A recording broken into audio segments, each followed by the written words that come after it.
Hi అండి, welcome to Shivani kitchen. నేను మీ శివాని. ఈరోజు నేను ప్రతిరోజు ఉదయాన్నే మనం తిని టిఫిన్స్లోకి తీసుకునే అల్లం పచ్చడిని ఎలా చేయాలో చూపించబోతున్నానండి.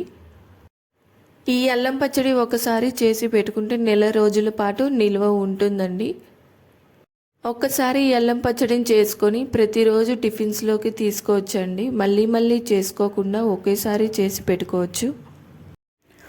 ఇప్పుడు ఈ అల్లం పచ్చడి ఎలా చేయాలో చూసేద్దాం రండి. ముందుగా దీనికోసం నేను 20 ఎండుమిరపకాయలని తీసుకున్నానండి. సగానికి కట్ చేసి పెట్టుకున్నాను.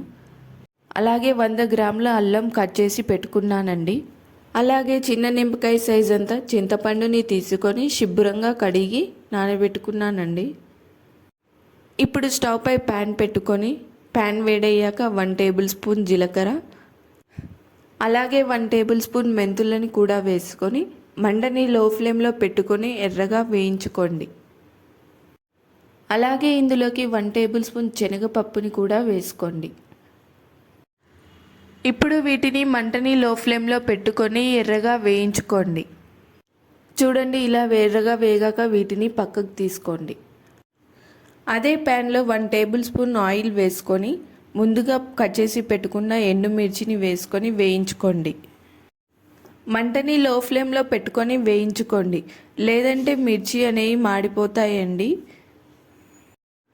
చూడండి, చూపిస్తున్న విధంగా ఎండుమిర్చిని కలుపుతూ వేయించుకోండి.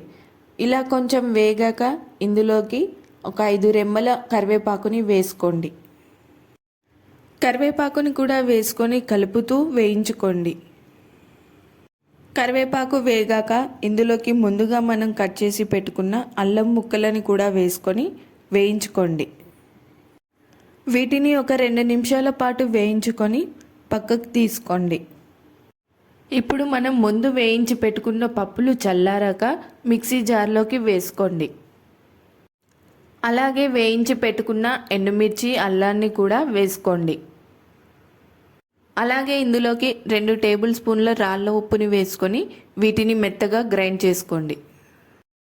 అలాగే ఇందులోకి ముందుగా కడిగి నానబెట్టుకున్న చింతపండుని వేసుకోండి. అలాగే దీనికోసం నేను 50 గ్రాముల బెల్లాన్ని తీసుకున్నానండి. ఈ బెల్లాన్ని కూడా మిక్సీ జార్లో వేసుకొని మెత్తగా గ్రైండ్ చేసుకోండి. చూడండి, ఇలా గ్రైండ్ చేసుకొని పక్కన పెట్టుకోండి. ఇప్పుడు ఈ పచ్చడిని తాలింపు వేసుకుందామండి. దీనికోసం స్టవ్ పై ఒక ప్యాన్ పెట్టుకొని ప్యాన్ వేడయ్యాక 3 టేబుల్ స్పూన్ల ఆయిల్ వేసుకోండి.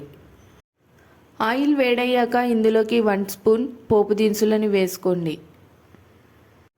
పోపు దినుసులు ఎర్రగా వేగాక ఇందులోకి 2 ఎండుమిర్చిని కట్ చేసి వేసుకోండి. ఎండుమిర్చి వేగాక ఇందులోకి ఒక రెమ్మల కరివేపాకు వేసుకోండి. కరివేపాకు వేగాక ఇందులోకి 1 టేబుల్ స్పూన్ పసుపుని వేసుకోండి. పసుపుని వేసుకొని ఈ తాలింపుని ఒకసారి కలుపుకోండి. చూడండి, మనకి కరివేపాకు అనేది ఎంత చక్కగా వేగిందో. ఇలా కరకరలాడేలాగా వేయించుకోండి. ఇప్పుడు స్టవ్ ఆఫ్ చేసుకొని ఈ తాలింపుని పచ్చళ్ళలోకి వేసుకుందాం.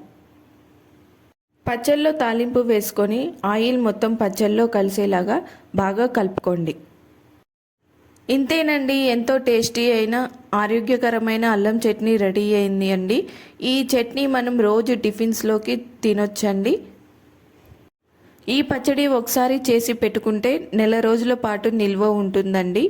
ప్రతిరోజు మనం ఉదయాన్నే రోజు చేసుకోకుండా ఒకసారి చేసి పెట్టుకుంటే ప్రతిరోజు చేసుకునే పని లేకుండా ఉంటుందండి.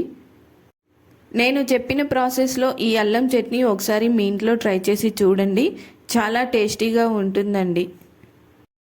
మీరు నా ఛానల్ ఫస్ట్ టైం చూస్తున్నట్టయితే లైక్ చేసి సబ్స్క్రైబ్ చేసుకోండి. అలాగే బెల్ ఐకాన్ని ఆన్లో పెట్టుకోండి. దీనివలన నేను పెట్టే వీడియోస్ అన్నీ వెంటనే వస్తాయి.